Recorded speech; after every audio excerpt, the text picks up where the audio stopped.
Assalamualaikum warahmatullahi wabarakatuh. Perkenalkan, saya Fahri Damar Aditya, mahasiswa Ilmu Komunikasi Angkatan 2021.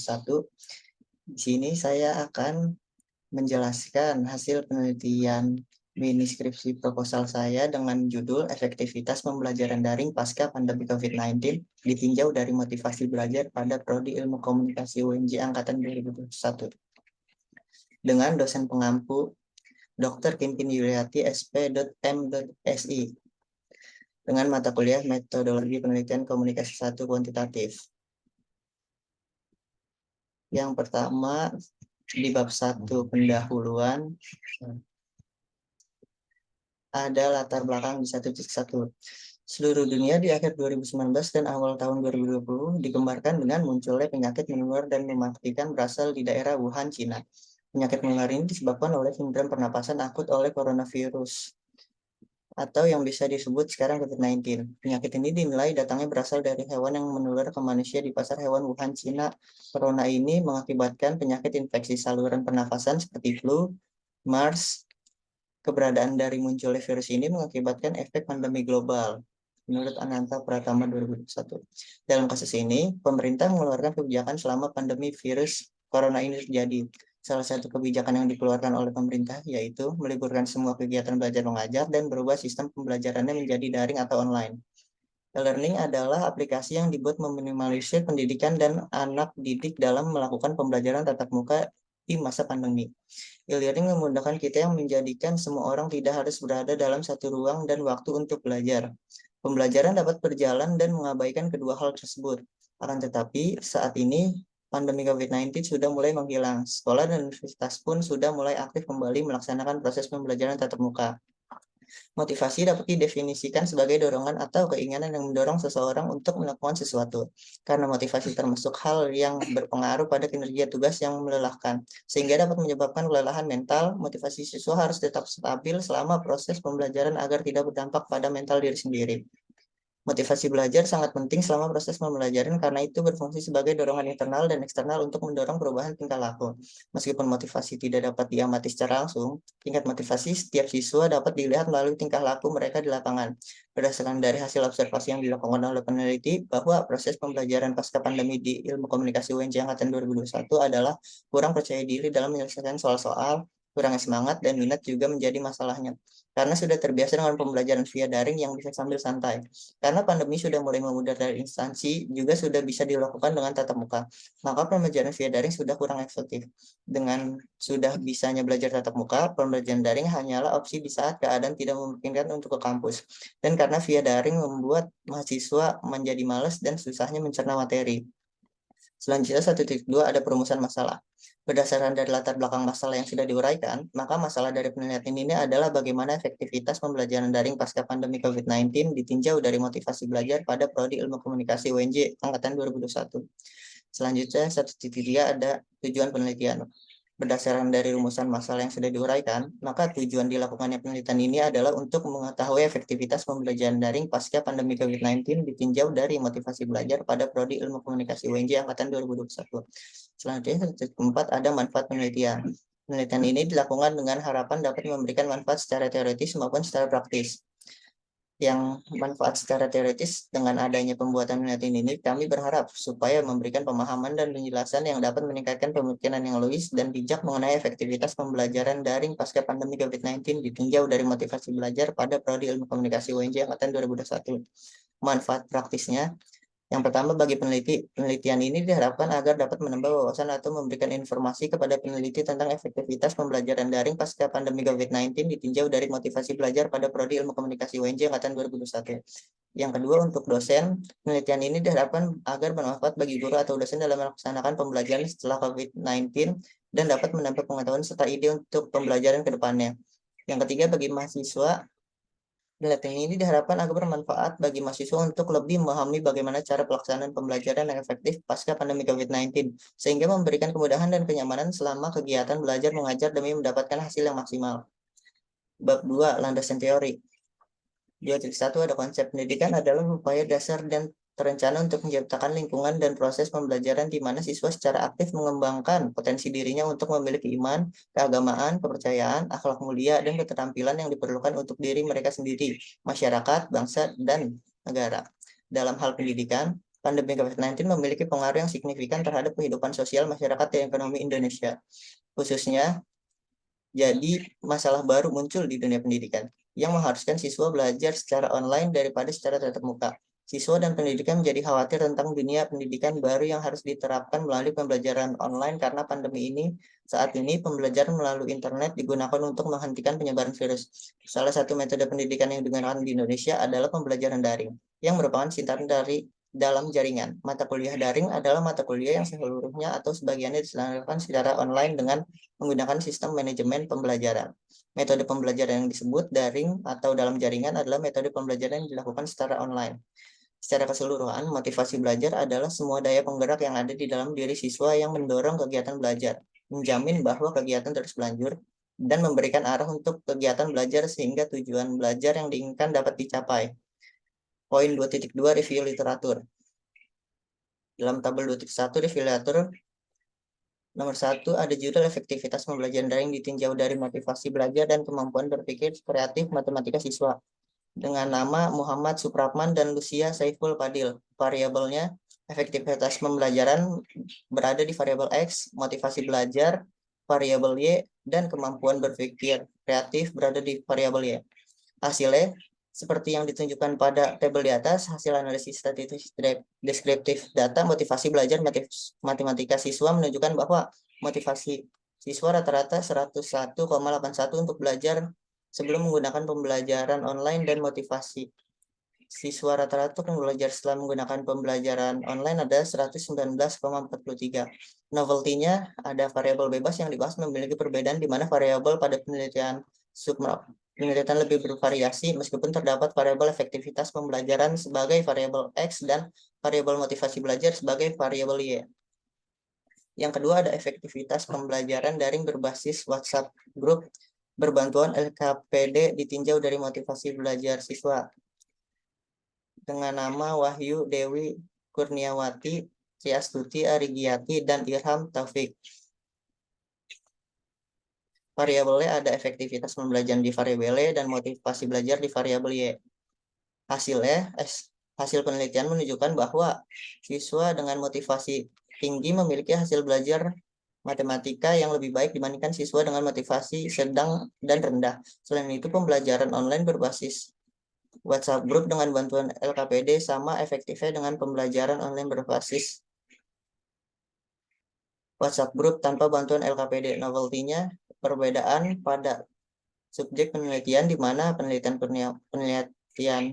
mengkaji pengaruh dari seluruh variabel terhadap motivasi belajar siswa, sedangkan dalam penelitian ini subjek penelitiannya adalah mahasiswa. Selanjutnya di nomor 3 ada efektivitas metode pembelajaran daring terhadap motivasi belajar mahasiswa saat pandemi COVID-19 di Kota Pekanbaru. Variabel dengan penulisnya Nia Desriva, Mona Dewi Utari, Arif Al-Padri tahun 2020. Variabelnya efektivitas pembelajaran di variabel Y dan motivasi belajar di variabel Y. Dapat disimpulkan bahwa ada pengaruh yang signifikan dari metode pembelajaran online terhadap motivasi belajar siswa di Kota Pekanbaru. Ini ditunjukkan oleh uji pengaruh period sampel T dengan signifikan. Novelty ini perbedaan terdapat pada subjek penelitian di mana penelitian mengkaji pengaruh dari seluruh variabel terhadap motivasi belajar di Kota Pekanbaru, sementara lokus penelitian ini adalah di program studi ilmu komunikasi. Selanjutnya di nomor 4 dan seterusnya bisa terlihat di tabel tersebut. Sampai di nomor 10. Di poin 2.3 efektivitas pembelajaran. Efektivitas pembelajaran dapat diukur dari aktivitas siswa selama pelajaran berlangsung, respon siswa terhadap pelajaran, dan penguasaan konsep siswa. Pembelajaran yang efektif juga memerlukan hubungan timbal balik antara siswa dan guru untuk mencapai tujuan bersama. Selain itu, sekolah harus disesuaikan dengan lingkungannya, memiliki sarana dan prasarana yang diperlukan, dan media pembelajaran yang dibutuhkan. John Carroll, seorang pakar pendidikan psikologi terkenal, mengatakan dalam bukunya A Model of Schooling Learning bahwa Keberhasilan instruksional bergantung pada 5 faktor. Yang pertama attitude, yang kedua kemampuan untuk memahami instruksi, yang ketiga ketekunan, yang keempat peluang, dan kelima kualitas instruksi. Efektivitas pembelajaran adalah ukuran keberhasilan proses interaksi dalam konteks pendidikan untuk mencapai tujuan pembelajaran. Selanjutnya ada di 2.4 poinnya pembelajaran daring. Pembelajaran daring bukan hanya penyediaan bahan pelajaran melalui internet atau tugas dan soal yang dikirimkan melalui aplikasi sosial media. Pembelajaran daring harus menyenangkan dan menyerupai pembelajaran tatap muka, sehingga prosesnya harus direncanakan, dilaksanakan, dan dievaluasi seperti pembelajaran di kelas. Pembelajaran online dilakukan melalui jaringan. Pembelajaran online memungkinkan siswa dan berinteraksi satu sama lain melalui internet. Dengan pembelajaran online, siswa dapat belajar kapan saja dan di mana saja tanpa terbatas pada jarak, ruang, dan waktu. Materi pembelajaran yang dipelajari lebih beragam, tidak hanya verbal, tapi juga visual, audio, dan gerak. Selanjutnya, poin 2.5 ada motivasi belajar. Motivasi adalah proses internal yang secara bertahap mengaktifkan, menuntun, dan mempertahankan pelaku tertentu. Motivasi belajar sangat penting untuk membantu siswa belajar. Motivasi adalah suatu keadaan dalam diri seseorang yang mendorong untuk melakukan aktivitas tertentu untuk mencapai tujuan tertentu. Dua jenis motivasi adalah motivasi intrinsik dan ekstrinsik. Motivasi intrinsik adalah dorongan untuk melakukan sesuatu yang aktif atau berfungsi dalam diri seorang tanpa didorong dari luar. Selanjutnya poin 2.6 ada model penelitian. Variabel X-nya yaitu efektivitas dan pembelajaran, dan variabel Y-nya motivasi belajar. Selanjutnya, poin 2.7 ada hipotesis teori. Untuk mendukung pembelajaran online, berbagai platform dapat digunakan, antara lain kursus penulisan online yang terus berkembang di institusi pendidikan tinggi. Pembelajaran online dipandang positif oleh siswa dibandingkan dengan kuliah tatap muka. Disebutkan bahwa pembelajaran online dapat membandingkan kurikulum kuliah tatap muka. Menurut beberapa penelitian, evaluasi pembelajaran online sangat efektif. Berdasarkan penelitian yang dilaksanakan oleh Supratman dan Saiful, motivasi belajar memiliki pengaruh positif terhadap efektivitas pembelajaran. Selain itu, penelitian lainnya dari Hernandez dan kawan-kawan 2021 ditemukan bahwa efektivitas pembelajaran berpengaruh signifikan terhadap motivasi belajar. Salah satunya adalah efektivitas pembelajaran mempengaruhi motivasi belajar. Selanjutnya di bab 3 metode penelitian. Poin 3.1 paradigma penelitian. Paradigma dapat didefinisikan sebagai perspektif individu atau kelompok masyarakat terhadap masalah yang terjadi. Namun secara umum paradigma didefinisikan sebagai perspektif individu terhadap fenomena masyarakat atau realitasnya sebaliknya. Beberapa orang menafsirkan paradigma sebagai set kepercayaan yang digunakan untuk melakukan sesuatu. Paradigma positivistik berfokus pada gejala atau hal-hal yang dapat diukur secara positif atau pasti dan dapat dikuantifikasikan menurut Suyatno. Tujuan dari studi sosiologi fakta sosial adalah untuk menemukan faktor yang dapat diubah atau konsep-konsep yang unik. Peneliti pasti dapat menghitung ini. Durkheim berpendapat bahwa yang telah diobservasi dapat digunakan sebagai standar untuk objek dan dapat diukur secara ilmiah. Selanjutnya, poin 3.2 ada pendekatan penelitian. Pada penelitian ini digunakan pendekatan kuantitatif. Penelitian kuantitatif adalah jenis penelitian yang bermula dari teori dan berkembang menjadi metode pengumpulan data numerik di lapangan. Salah satu elemen penting dalam melakukan penelitian adalah pendekatan yang digunakan. Selanjutnya, di poin 3.3 ada metode penelitian. Dalam penelitian ini ada dua variabel, antara lain adalah efektivitas pembelajaran sebagai variabel X dan motivasi belajar sebagai variabel Y. Variabel penelitian pada dasarnya adalah segala sesuatu yang ditetapkan oleh peneliti untuk dipelajari sehingga diperoleh informasi tentang hal tersebut. Studi ini menggunakan pendekatan deskriptif. Menurut Sugiono, penelitian deskriptif adalah penelitian yang digunakan untuk menggambarkan, menjelaskan, dan menjawab persoalan-persoalan tentang fenomena dan peristiwa yang terjadi saat ini. Selanjutnya, poin 3.4 ada populasi, sampel, dan teknik penarikan sampel. Di poin 3.4.1 ada populasi. Populasi adalah keseluruhan elemen yang akan diukur, unit yang akan diteliti, dan yang akan digunakan untuk diferensiasi atau generalisasi. Dalam posisi ini, populasi adalah area generalisasi yang terdiri dari objek atau subjek yang memiliki kuantitas dan karakteristik tertentu yang telah dipilih oleh peneliti untuk dipelajari sebelum mencapai kesimpulan. Di poin 3.4.2 ada sampel. Menurut Sugiono, sampel adalah sebagian dari populasi yang akan diteliti atau dapat juga dikatakan bahwa sampel adalah populasi dalam bentuk mini. Sampel adalah bagian dari jumlah dan karakteristik yang dimiliki oleh populasi tersebut. Di poin 3.4.3 ada teknik penarikan sampel. Menurut Sugiono, metode pengambilan sampel acak sederhana dianggap sebagai simpel atau sederhana karena pengambilan anggota sampel dari populasi dilakukan secara acak tanpa memperhatikan strata yang ada dalam populasi itu. Hanya mahasiswa ilmu komunikasi angkatan 2021 di UNJ yang dapat digunakan sebagai sampel dalam hal ini. Di poin 3.5 ada ukuran sampel. Untuk menentukan ukuran sampel, penelitian ini menggunakan pendekatan statistika. Menurut Rosio dalam Sugiono, ukuran sampel yang layak dalam penelitian berkisar dari 30 hingga 500. Untuk mengetahui beberapa banyak sampel yang diambil dari populasi tertentu, peneliti menggunakan rumus Solvin, yang merupakan formula untuk menghitung jumlah sampel minimal dalam situasi di mana jumlah populasi tidak cukup besar. Rumus Solvin ditunjukkan sebagai berikut. N sama dengan N per 1 plus ni kuadrat. N sama dengan 124 per 1 tambah 124 dikali 0,05 kuadrat. N sama dengan 123 per 1 tambah 0,31. Hasilnya adalah N sama dengan 94,65648885. Berdasarkan hasil perhitungan tersebut, diketahui bahwa sampel yang digunakan pada penelitian ini adalah 95 orang. Di poin 3.6 ada hipotesis riset.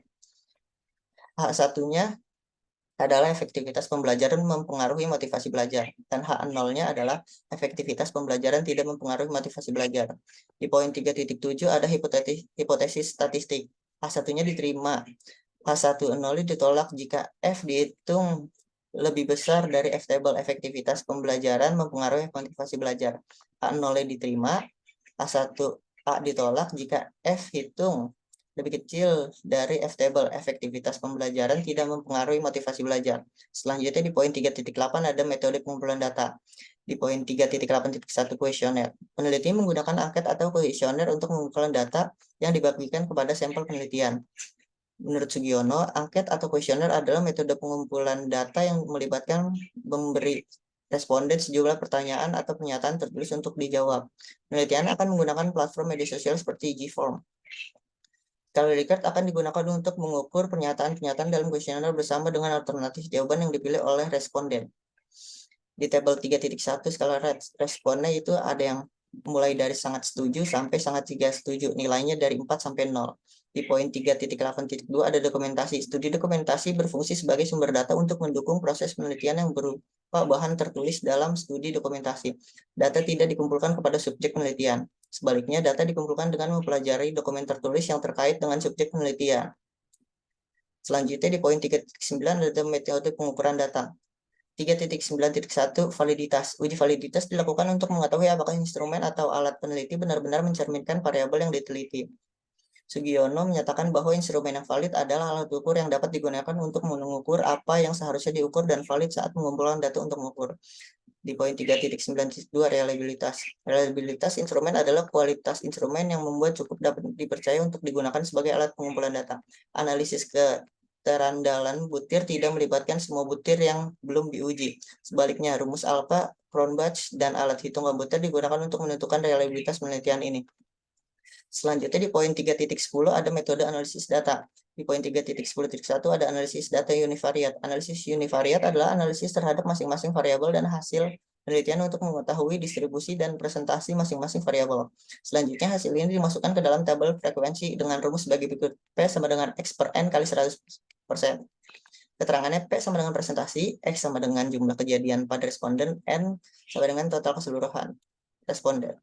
Di poin 3.10.2 ada analisis data bivariat. Analisis bivariat adalah analisis data yang bertujuan untuk mengidentifikasi pengaruh atau korelasi antara dua variabel atau lebih yang diteliti. Sebelum data dianalisis, penelitian ini menguji normalitas melalui analisis deskriptif yang membandingkan nilai skewness dan kurtosis. Jika nilai signifikan P kurang dari taraf kesalahan 5%, atau 0,05, hipotesis H1 diterima dan H0 ditolak, yang menunjukkan bahwa ada pengaruh variabel bebas terhadap variabel terikat. Sebaliknya, jika nilai signifikan P lebih besar dari taraf kesalahan 5% atau 0,05, hipotesis H1 ditolak dan H0 diterima, yang menunjukkan bahwa tidak ada pengaruh variabel bebas terhadap variabel terikat. Di poin 3.11 ada keterbatasan dan kelemahan penelitian. Di poin 3.11.1 ada keterbatasan penelitian. Penelitian ini masih membutuhkan waktu, penelitian, dan akses untuk menghasilkan hasil yang lebih baik. Salah satu keterbatasan dari penelitian ini adalah populasi penelitian hanya terdiri dari mahasiswa program studi ilmu komunikasi angkatan 2021 di UNJ.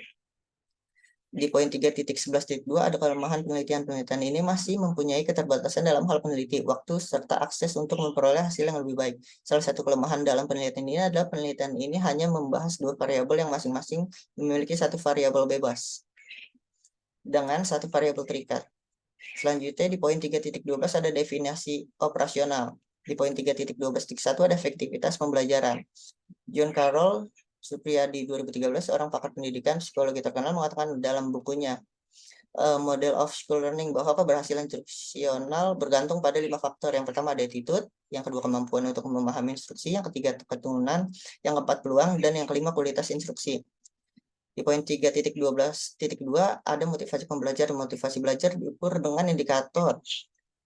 Uno 2008 mengatakan ada 6 cara untuk mengukur motivasi. Yang pertama hasrat dan keinginan untuk berhasil, yang kedua ada dorongan dan kebutuhan untuk belajar, yang ketiga ada harapan dan cita-cita masa depan, empat ada penghargaan, dan yang kelima lingkungan belajar yang baik yang memungkinkan siswa belajar dengan baik. Selanjutnya di poin 3.13 ada operasionalisasi konsep. Di tabel 3.2 operasionalisasi konsep. Variabelnya ada efektivitas pembelajaran dengan dimensi attitude, kemampuan untuk memahami instruksi, ketekunan, peluang, dan kualitas instruksi. Teknik pengumpulan data yang kita pakai adalah kuesioner dan sumbernya ada responden. Selanjutnya variabel yang kedua ada motivasi belajar dengan dimensi hasrat dan keinginan untuk berhasil. Yang kedua ada dorongan dan kebutuhan untuk belajar, yang ketiga harapan dan cita-cita masa depan, yang keempat ada penghargaan, dan yang kelima lingkungan belajar yang baik yang memungkinkan siswa belajar dengan baik. Teknik pengumpulan data yang kita pakai adalah kuesioner dan sumbernya adalah responden. Selanjutnya adalah daftar pusaka. Terima kasih. Cukup sekian penjelasan dari saya, Fahri Damar Aditya, dari Program Studi Ilmu Komunikasi UNJ Angkatan 2021 kelas C dengan NIM 140614106294 menjelaskan penelitian tentang efektivitas pembelajaran daring pasca pandemi COVID-19 ditinjau dari motivasi belajar pada Prodi Ilmu Komunikasi UNJ Angkatan 2021. Terima kasih. Cukup sekian, kurang lebihnya mohon maaf. Assalamualaikum warahmatullahi wabarakatuh.